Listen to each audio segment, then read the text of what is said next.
Against a literal and emotional darkened backdrop, LawConnect first home in this year's Sydney to Hobart. Consecutive crowns for the crew of Christian Beck's 100-footer, an early morning dash up the Derwent, well ahead of any prospective rivals following a turbulent time at sea. They're very happy to be here. There was challenging conditions, probably the roughest race I've done out of the 11. There were issues at the start for LawConnect, but in the end it was one of the few yachts to get through the race largely unscathed. No sail damage whatsoever, zero. Absolutely, totally surprised on that.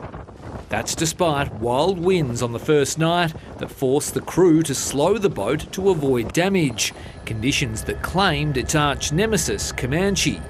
Yeah, there was a lot of big kind of boat slamming against waves and wind hurling. It was insane.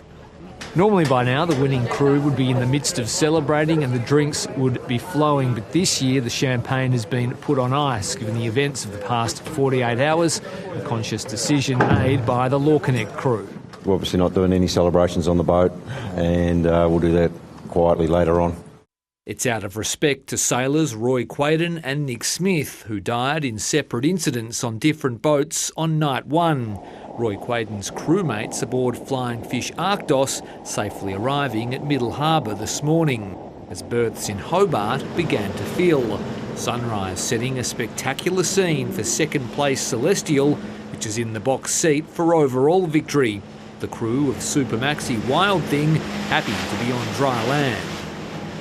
It was really nice to finish on a bit of a quieter note. You know, obviously the first night was pretty heinous, and across the strait was just, very, very boat-breaking kind of conditions. Those who have finished left to reflect on a race stricken by tragedy. Only a handful of yachts have made it to Hobart so far. More than 25 have retired. Of those still sailing, almost all due in by New Year's Day. Chris Rowbottom, ABC News.